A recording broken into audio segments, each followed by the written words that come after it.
Complex number को हम z से रिप्रेजेंट करते हैं, और जो z होता है हमारे पास वो दो नंबर होते हैं, real number plus imaginary number.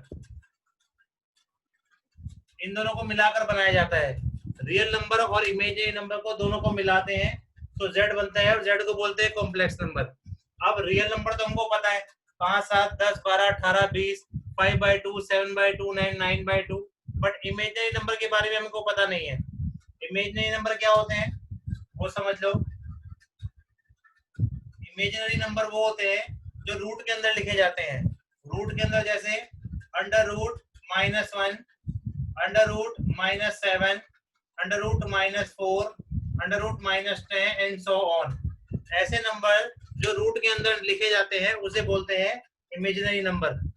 अब इमेजिनरी नंबर को हम इस तरह से रिप्रेजेंट नहीं करते चैप्टर के अंदर, ध्यान से समझना। √-1 को एक सिंबल प्रोवाइड किया गया है, उस सिंबल को बोलते हैं आयोटा, IOTA, आयोटा बोलते हैं इसे। आयोटा को √-1 बोलते हैं, और इसका सिंबल होता है आई। ऐसे आई बनाते हैं इसके अंदर टेढ़ा करके, थोड़ा सा टिल्ट करके आई बनाया जाता है। उसके बाद अगर मेरे पास आ गया √-7, तो मैं इसको कैसे लिख सकता हूँ, √7 × -1। जब मैंने इसको 7 × -1 लिख दिया तो मैं इसको दो पार्ट में ब्रेक करूंगा, √7 और √-1। और मुझे पता है कि इसको आयोटा साइन से रिप्रेजेंट किया जाता है, तो मैं इसको लिख सकता हूँ √7 आयोटा। एक और एग्जांपल लेते हैं, जैसे मैंने लिखा √-4, तो इसको लिखने का तरीका है 4 × -1। इसको अलग अलग लिखेंगे, √4 × √-1।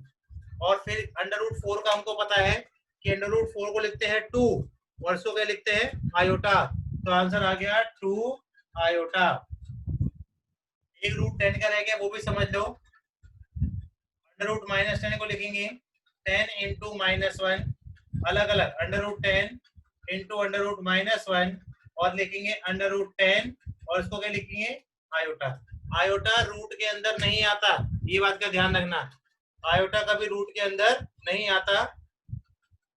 तो हमारे पास क्या चीजें हैं, एक रियल इमेज हो गई, एक रियल नंबर हो गए, और एक हो गए इमेजिनरी नंबर। तो हम इन दोनों को मिक्स करके लिखेंगे कैसे, देखिए जैसे 5 + 7 आयोटा। 5 + 7 आयोटा को हम क्या कह सकते हैं, कॉम्प्लेक्स नंबर, कोमा। 3 + √2 आयोटा, ये भी एक कॉम्प्लेक्स नंबर है। उसके बाद थर्ड एग्जांपल देखो, जैसे लिखा है √2 + √2 आयोटा। तो √2 तो एक रियल नंबर है, लेकिन जिसके साथ आयोटा लग गया वो एक इमेजिनरी नंबर होता है। अब हमें आगे पढ़ना है आयोटा की कैलकुलेशंस। मैंने आपको अभी बताया कि √-1 को आई से रिप्रेजेंट किया जाता है, यानी आयोटा से। आयोटा से रिप्रेजेंट किया जाता है, तो आयोटा का स्क्वायर किसको बोलेंगे, आयोटा के स्क्वायर का मतलब है यहाँ पे स्क्वायरिंग बोथ साइड कर दो। जैसे आप स्क्वायरिंग बोथ साइड करोगे तो यहाँ तो आ जाएगा स्क्वायर, और यहाँ पे क्या आएगा, √-1 को क्या बोलते हैं, ये स्क्वायरिंग बोथ साइड करेंगे तो यहाँ पे कितना आ जाएगा, -1 आ जाएगा। यहाँ पे आ गया आयोटा का स्क्वायर, और यहाँ कितना आ गया, -1, स्क्वायरिंग बोथ साइड करने से। उसके बाद करते हैं आयोटा की पावर 3। अगर आयोटा की पावर 3 को आपको सीखना है तो कैसे करेंगे, आयोटा का स्क्वायर इनटू आयोटा। आयोटा की क्यूब को बोलते हैं आयोटा का स्क्वायर इनटू आयोटा। और हम ये पढ़कर आए हैं कि आयोटा का स्क्वायर क्या होता है, -1, तो हम इसको -1 मल्टीप्लाई आयोटा लिख सकते हैं। तो एक तरह से हमारे पास आयोटा की क्यूब का आंसर आ गया -आयोटा। ये आपको टर्म्स याद रखनी है, एक ये वाली टर्म हमेशा याद रखनी चाहिए, एक ये वाली। अब अगला टर्म है हमारे पास iota raise to the power 4। Iota की पावर 4 को सॉल्व करने का तरीका समझो। इसे लिखते हैं आयोटा का स्क्वायर इनटू आयोटा का स्क्वायर।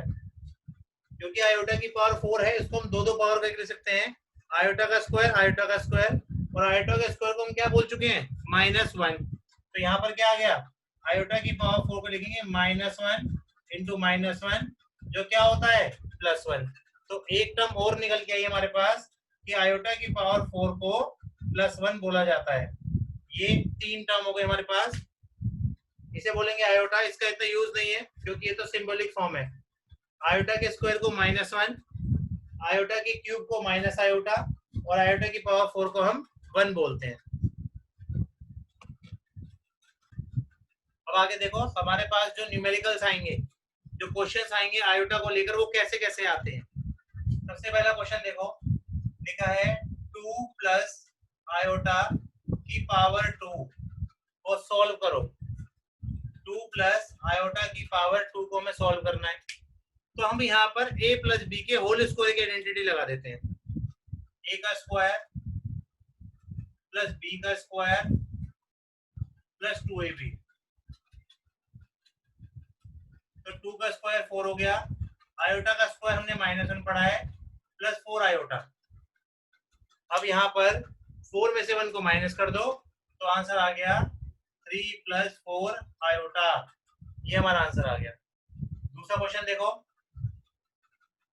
3 प्लस 2 आयोटा की पावर 3, प्लस की जगह आपके माइनस ले लो, 2 minus 3 minus 2 iota raise to the power 3। अब यहाँ पर a माइनस बी का होल क्यूब की आइडेंटिटी लगेगी, जो क्या होती है a cube minus b cube minus 3 a square b और प्लस 3ab का स्क्वायर, 3a और b का स्क्वायर, इस तरीके से। अब इसको सिंप्लीफाई कर लेंगे बस। कैसे? 3 का क्यूब कितना हो गया 27, माइनस, इसमें थोड़ा सा ध्यान देना, यहाँ पर है 2 आयोटा की होल क्यूब, 2 आयोटा की होल क्यूब, यानी 2 का क्यूब पहले करना है और आयोटा का क्यूब भी करना है, ठीक है। और आयोटा का क्यूब हम पढ़कर आए हैं कि आयोटा का क्यूब माइनस आयोटा होता है। तो कैसे करेंगे, 2 का क्यूब हो गया 8 और आयोटा का क्यूब हो गया -1, -3 इंटू 3 का स्क्वायर 9 इंटू 2 आयोटा प्लस 3 3 जा 9 इंटू 2 आयोटा का स्क्वायर। अब 2 आयोटा का स्क्वायर निकालने के लिए आएगा तो आप क्या करोगे, सबसे पहले 2 का स्क्वायर निकालोगे 4, और आयोटा का स्क्वायर क्या होता है -1। तो यहाँ पे आ गया 4 इंटू -1 यानी कि -4। अब और सिंप्लीफाई करो, यहाँ गया 27 प्लस 8 और -54 आयोटा -36, ठीक है। अब देखो यहाँ गलती हो रही है, आपको ध्यान में नहीं दिया आपने, क्या? क्योंकि आयोटा का क्यूब -1 नहीं होता। जब ये कह रहा हो थोड़ा ध्यान दो इस पे, आयोटा का क्यूब माइनस आयोटा होता है। अभी बताया मैंने, आयोटा का क्यूब क्या होता है माइनस आयोटा। अब आयोटा का क्यूब माइनस आयोटा, तो यहाँ पे 1 नहीं आएगा, यहाँ पे आयोटा आएगा। ध्यान दो राहुल थोड़ा सा इसके ऊपर, यहाँ पे आएगा माइनस माइनस प्लस आयोटा हो जाएगा। सिंप्लीफाई करेंगे, 27 में 36 गया तो माइनस का 9, इसमें से माइनस करेंगे तो कितना आएगा 54 में से 8 जाएगा तो 46 आयोटा। ये हमारे पास इसका आंसर आ गया। इस तरीके से हम आयोटा को सॉल्व करते हैं। अगला क्वेश्चन देखिए, क्वेश्चन आया हमारे पास, iota raise to the power 45 को सॉल्व करो। आयोटा की पावर 45 को कैसे सॉल्व किया जाता है वो समझ लो, क्योंकि इसकी बड़ी से बड़ी पावर आएंगी। जैसे आ गया आयोटा की पावर 405, आयोटा की पावर 806। सबसे पहले हम 45 को 4 के मल्टीपल में ब्रेक करते हैं। इन क्वेश्चन को सॉल्व करने के लिए सबसे पहले हम आयोटा को सॉल्व करेंगे उनकी पावर्स को 4 के मल्टीपल में। अब 4 के मल्टीपल में कैसे सॉल्व होती है ध्यान समझो। यहाँ लिखा है आयोटा की पावर 45, इसे लिखेंगे 44 प्लस 1। 45 को ब्रेक करेंगे 4 के मल्टीपल के आसपास तो हो गया 44 प्लस 1। उसके बाद देखेंगे आगे इक्वल्स टू, जब इसको सॉल्व किया जाएगा तो हमारे पास, इसको अलग अलग करो, आयोटा की पावर 44 इंटू आयोटा की पावर 1, आयोटा की पावर 44 और आयोटा की पावर 1, ठीक है। अब इसको जब आयोटा की पावर 44 और 1 आ गया यहाँ पे, तो इसको आगे सिंप्लीफाई करेंगे, 44 को लिखेंगे 4 की पावर में। कैसे सुनो जरा ध्यान से, आयोटा की पावर 4 की पावर 11 इंटू आयोटा, 44 को हमने ब्रेक कर दिया, आयोटा की पावर 4 इंटू आयोटा। अब आयोटा की पावर 4 होता कितना है, आयोटा की पावर 4 पढ़ा था हमने कि वो 1 होता है, लिखूंगा मैं यहाँ पे आयोटा की पावर 4 होता है 1। अब 1 की पावर जब 11 करोगे तो क्या आएगा, 1 ही आएगा। तो इसका मतलब आ गया आयोटा की 1 की पावर 11 इंटू आयोटा, आंसर आ गया सिंपल आयोटा, क्योंकि 1 की पावर 11 तो 1 ही होता है। सेम काम यहाँ पे देखो, यहाँ पे है 405, लिखेंगे आयोटा की पावर 404 प्लस 1, सिंप्लीफाई करेंगे, आयोटा की पावर कितना 4 रेज़ टू दी पावर, पहले 101 इनटू आयोटा की पावर 1। इसको आप ऐसे भी एक बार में भी कर सकते हो कि हमने 404 को ब्रेक कर लिया, 4 into 4 raise to the power 101 के अंदर। अब आयोटा की पावर 4 1 होता है, 1 की तो जो मर्जी पावर हो 1 ही होती है, तो हमारे पास आंसर आ गया 1 into iota is equal to, answer इसका भी आयोटा आ गया। अब इसका देखो यहाँ पर आया है 806, तो आयोटा की पावर 804 प्लस 2 बोलते हैं इसे, 804 2 का मल्टीपल होता है, क्या लिखेंगे आयोटा की पावर 4 और इसकी पावर 201 इनटू मल्टीप्लाई आयोटा की पावर 2 इनटू आयोटा की पावर 2 लिखेंगे, किसी की पावर 0 क्या होगा, 4 क्या होगा 1, 1 की पावर 201 क्या हो जाएगा 1, यहाँ पे तो आ गया 1 इनटू आयोटा की पावर 2 कितना होता है, हम पढ़कर आए हैं कि आयोटा का स्क्वायर -1 होता है, तो यहाँ पे स्क्वायर -1 आ गया और हमारे पूरे का आंसर कितना आ गया -1। इसको नोट करो और कोई डाउट है तो पूछो। 5.1 एक्सरसाइज का ही आगे वाला टॉपिक हमें निकालना है, इनवर्स ऑफ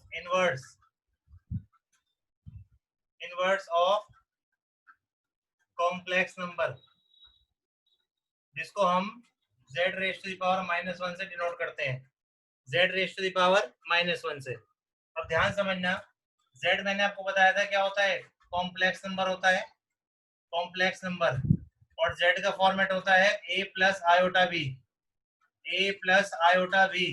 a को हम बोलते हैं रियल नंबर और b को बोलते हैं हम इमेजिनरी नंबर, रियल नंबर और इमेजिनरी नंबर, दो नंबर हो गए हमारे पास।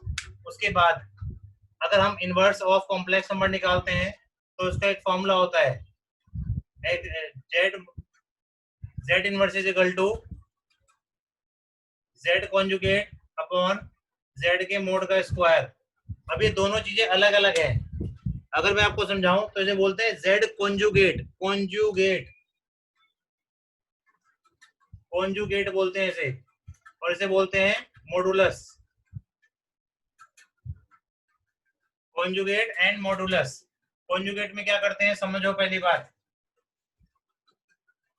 कॉन्जुगेट का मतलब होता है change the sign of iota, iota वाले पार्ट का साइन चेंज कर दो, या हम ये कह सकते हैं इमेजिनरी वाले पार्ट का साइन चेंज कर दो। कैसे चेंज करते हैं, जैसे लेट सपोज हमारे पास z is equal to 5 plus 3 iota given है, तो अगर मैं इसको z कॉन्जुगेट निकालूंगा तो आंसर आएगा 5 माइनस 3 आयोटा, 5 माइनस 3 आयोटा। यहाँ पे क्या है z कॉन्जुगेट, कॉन्जुगेट का मतलब ऊपर एक डंडा डालना होता है, कॉन्जुगेट लिखा और यहाँ पे 3 के आगे क्या था माइनस, तो मैंने क्या प्लस था क्या कर दिया माइनस। एक और देखो, जैसे लिखा है z is equal to 7 minus √3 iota, तो z का जो मॉडुलस होगा कॉन्जुगेट होगा वो होगा 7 प्लस √3 आयोटा। इसे बोलते हैं, क्या बोलते हैं इसे, कॉन्जुगेट करना। एक होता है मॉडुलस, दूसरे नंबर पे समझा रहा हूँ कि मॉडुलस किसे बोलते हैं। मॉडुलस का फॉर्मूला होता है √a² प्लस b²। अब ये a और b है क्या, मॉडुलस का मतलब होता है a² प्लस b², लेकिन हमें a और b नहीं पता, तो a और b पता लगते हैं इसके जैसे पता, इसको देखने पर, जैसे z is equal to a plus iota b है, तो रियल पार्ट को a बोलते हैं और इमेजिनरी पार्ट को बोलते हैं b। रियल पार्ट को ए बोलते हैं और इमेजिनरी पार्ट को बोलते हैं बी। अब जैसे मुझे इस वाले पार्ट का मॉडुलस निकालना है तो मैं कैसे निकालूंगा, z modulus is equal to under root का साइन लिखेंगे और a और b के स्क्वायर को प्लस करेंगे। यहाँ पर a की वैल्यू है 5 और b की वैल्यू है 3, अगर कंपेयर कराते हैं तो यहाँ आ जाएगा 5 का स्क्वायर प्लस 3 का स्क्वायर। तो फाइनल आंसर कितना आएगा, 25 plus 9 is equal to under root 34। इसे बोलते हैं मॉडुलस निकालना। और दूसरा जो पार्ट है हमारे पास, अगर मैं इसका मॉडुलस निकालूं तो z modulus is equal to under root of a square 7 का square plus minus under root 3 का स्क्वायर। तो इज इक्वल टू आंसर आ गया 7 का स्क्वायर 49 और प्लस रूट 3 का स्क्वायर होता है 3, आंसर आ गया अंडर रूट 52। इसे कहते हैं मॉडुलस निकालना। तो कॉन्जुगेट मॉडुलस क्लियर है आपको। जैसे मैंने यहाँ पे एक नंबर लिखा z is equal to 3 minus 4 iota और मुझसे पूछा गया है z का इनवर्स निकालो, इनवर्स ऑफ z निकालो। तो फॉर्मूला क्या लिखेंगे, पहले मैं कोमा डाल के यहाँ पे z का मॉडुलस निकालूंगा, सॉरी z का कॉन्जुगेट, जो क्या होगा 3 प्लस 4 आयोटा, और फिर निकालूंगा z का मॉडुलस, वो क्या होगा अंडर रूट 3 का स्क्वायर प्लस 4 का स्क्वायर, यानी ये हो गया हमारे पास 3 3 9 16 अंडर रूट 25। तो यानी कि 5 आ गया एक तरह से। तो z का मॉडुलस आ गया 5। अब मैं क्या करूंगा, फॉर्मूला लगाऊंगा z कॉन्जुगेट अपॉन z के मोड का स्क्वायर। z मॉडुलस यानी 3 plus 4 iota upon root mod 5 का स्क्वायर यानी इसका स्क्वायर। आंसर आ गया 3 प्लस 4 आयोटा अपॉन 25। और जब ये आ गया हमारे पास तो हमें दोनों को सेपरेट करना है। सेपरेट करने का मतलब होता है, एक बार लिखो 3 प्लस 3 अपॉन 25 और 4 आयोटा अपॉन 25। ये क्या निकला हमारा z इनवर्स। इसे बोलते हैं z का इनवर्स निकालना। इनवर्स ऑफ z इस तरीके से कैलकुलेट होता है। नोट कर लो जल्दी से फटाफट।